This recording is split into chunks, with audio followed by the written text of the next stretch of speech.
Pasaden asteburuan, ekonomia solidarioaren azoka eta jardunaldiak antolatu zituen Reas Nafarroa erakundeak eta bertan kolaboratu egin zuen Egoak taldetik gaur Naia Urkia dugu gurekin.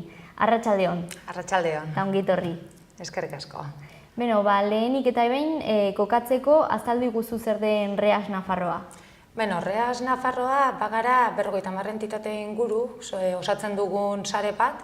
Hau 2003an sortu zen Gutun Solidarioare atera zenean, bertako printzipio etikoekin ekonomia solidario bat aurrera emateko intentzioarekin. Eta beno, bertan hartzen dugu esan dudan bezala 50 entitate inguru parte Nafarrotik. Eta gero badago hau Nafarro mailan, baina badaukagu Red de Redes, dela estatu mailan dagoen 14 herri, estatuko 14 herritatik sortutakoa, eta gero badaukagu Herripes dela internazionalki dagoen beste sare bat. Denak printzipio Gutun Solidario honekin, printzipio etiko hauek dituela helburu, ez? Orduan, amankomuneko helburu horrekin, baina erakunde ezberdinak. Horixe da. Bagaude, elikadura arloan dabiltzanetatik, artisautzara, gero finantza etikoak eta lantzen dituztenak, eta gero kontsumo arduratsuarekin zerikusia duten elkarteak.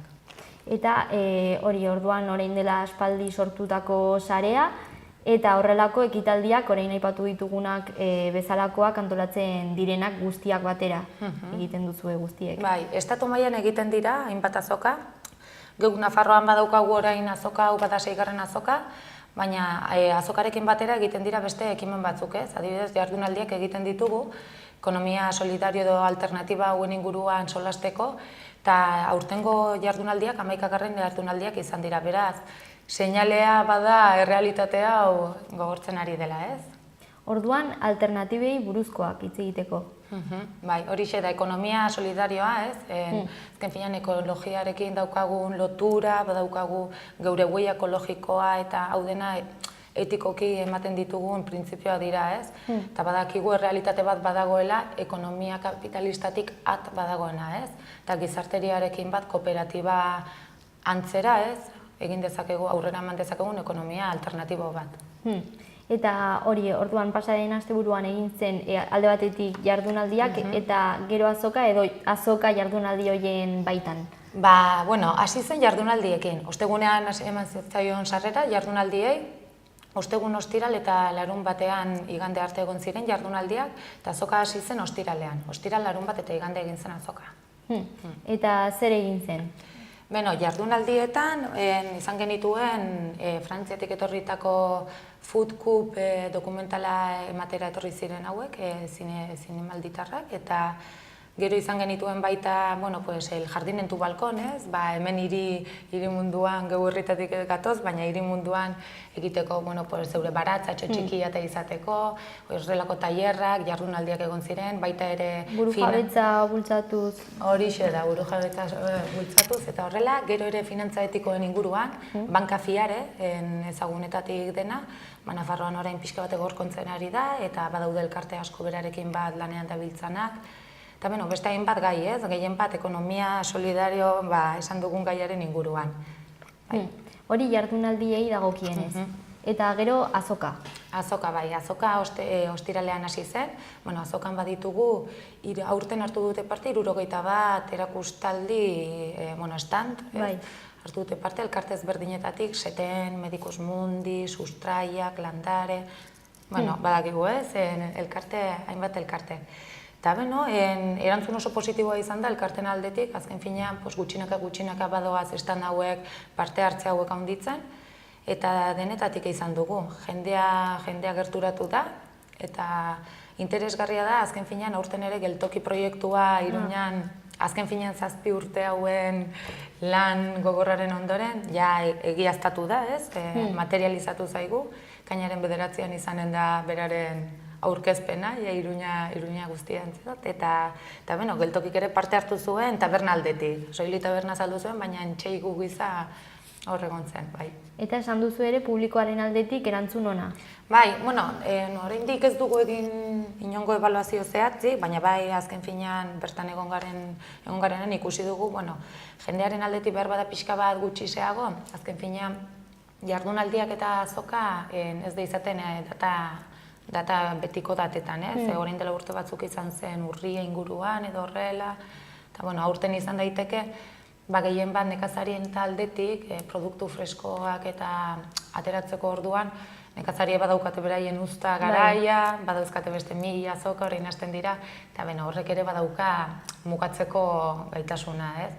Baina ere, jendea gerturatzea gerturatu da, gazteak gerturatu dira, garrantzitsua dela gazteen adintarte honetan ere interesa jartzea, eta balorazio oraingoz ondo balorazio polita egiten dugu bai. Eta gero, gauzatzerako orduan, txanpon bereziak erabili zenituzten, ez? Horixe, bai, izaten dugu, puntu informazio finko bat badaukagu, eta bertan badago txanpon trukea, ez? Beste festivaletan taiagoten den bezala, edo Nafarroinez, edo horrelakotan, erabiltzen dugu geure txanpona deitzen dena, txanpon deitzen da. Eta bai, jendea etortzen dena, azken finean truke hori egin barra dauka bertako produktuak erabili ditzan, ez? Eta oso interesgarria da, mugimendu asko ikusten delako, jendea dauka interesa, ez da bakarrik soilik ikustera, baizik eta truke horretan parte hartzen du. Zergatik da garrantzitsua horrelako ekimenak egitea? Gizarteari atea zabaltzeaz gain, kontzientziazio maila hau, interes hau, pizgarritasun hau zabaltzen diogu gizarteriari, bai nafartarrei, bai nafar kanpotik datozenei. Eta egia da, errealitate hau ez bai batzuen buruan dagoen utopia denik, baizik eta ikusten da geroz eta gehiago elkarteetatik kanpo jendeak interesa duela, ez? Eta jendeari dela ikusten ohiko ekonomiatik badagoela beste ekonomia bat, mantendu daitekeena, kooperatiboa dena, soziala dena eta printzipio etiko batzuk jarraitzen diona. Bai, praktikara eramatea posiblea dela. Bai, praktikara eta azken finean ematen ditugun aholku edo ematen ditugun informazioarekin jendeak badaki ez dela beraren gauza zail bat azken finean gauza berriak zailtasun hori edo beldur hori ematen digute, ez? Ohikoa den bezala eta normala den bezala. Baina ikusten da, elkarte hauek jendea etortzen da, badaude esperientzi elkartze hau, ez? Eta tartekatze honek, ikusten du badela posiblea. Eta egoaren aldetik nola hartu zenuten parte? Egoak baditu ere, bat urte hartzen reasen, ez? Kolaboratzaile gisa garagu. Geure lana prebentzio arloan ibiltzen gara, gehien bat, drogen kontsumarekin, gehien bat egiten dugu arrisku eta minen murrizketan ibiltzen gara. Hitzaldiak eta emateaz gain, informazio puntuak izaten ditugu festetan, eta baita ere horrelako ekimenetan, horrelako azoketan.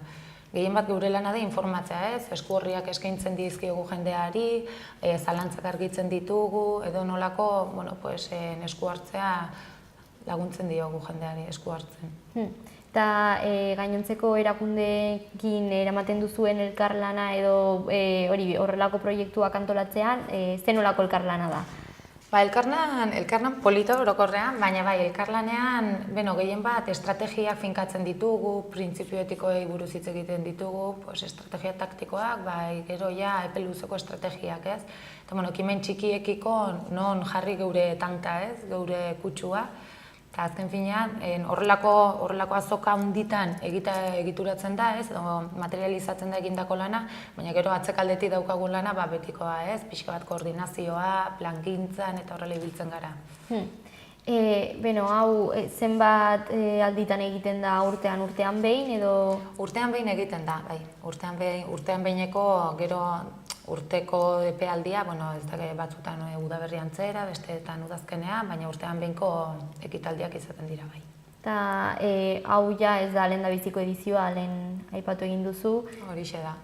Bai, aurten 6garrena, oso seinale ona da, ez? Azken finean aurrera doa, jendeak badauka, elkarte parte hartzen dute, interesa handia dago, eta realitate indartsu bat ari da bihurtzen. Horren aldetik oso kontentu gaude, bai reasetik, bai beste elkarteetatik. Orduan, ez eta oraindik balorazio zehatza egiteko, ez duzuela egin esan duzulen, pozik zaudete, emaitzarekin. Bai, pozik gaude, gainera, aurten, izateaz gain txikigunea, gazteen txoko txiki bat, geltokik ere parte hartu du, geltokiko beste, normalean geltokin egiten zen ez, autobus geltoki zaharrean, eta bertan erabiltzen zen azokarentzat, andenak direnak, ez, autobusak gelditzen zirena, hori zen toki finkoa, baina urten geltokia dela eta geltoki proiektua zabaldu da baita ere takilak, ez, autobusen zerrera, eta, jendeak interesa zeukan, ikustean nahi zuen, eta parte hartze hori, mugimendu hori nabarmendu da. tailerretan eta takiletan tailerrak ematen ziren, ziklo ofizina, gero sustraien animaliak eta ikusi, txikientzako txokoak eta horrela. Eta azken finean, mugimendu horrek eta esku hartze horrek balorazioa hobetu du, ez? Balorazioan sentsazio oso onarekin geratu gara. Orduan, adin guztientzako ekintzak. Bai, oso interesgarria da, azken finean txikientzako badaukagu, gurasoak bertan ibiltzen diren bitartean txikiek ere aukera daukate, ez, parte hartzeko. Badaukagu gero gazteentzako eta gai ezberdinegen interesa dutenentako, azken finean denetatik daukagu eta gero helduendako eta zuzenduta azoka dena, ez, bertan baina azken finean publiko zabalarentzat, distante zabalarentzat ematen da. Bai, azkenean gizarte alternatiba hori gizarte guztiarentzat delako, ez? Bai, hori da. Azken finean, nafartar, gizarterian dako da, azken finean. Eta, nola eskuratu dezakegu informazio gehiago honi buruz edo datorren ekimenei buruz? Badago webgunea, ez, ekonomia solidaria dela, eta bertan Reas Navarra bilatu behar da. Azken finean, ekonomia solidarioa den sare honetan, esan dudan bezala, Reas Navarrak, Reas Aragoikoak, Kataluniakoak, Reas ezberdinek hartzen dugu parte, eta orduan horre bilatzeko garaian jarri Reas Navarra eta bertan agertzen gara. Eta hor denetatik informazioa, materiala, gidak, denetatik daukagu. Mil esker Naia etortzeagatik. Zuri. Eta egiten duzuen lan guzti honengatik. Zuri, eskerrik. Hurrengo arte. Arte.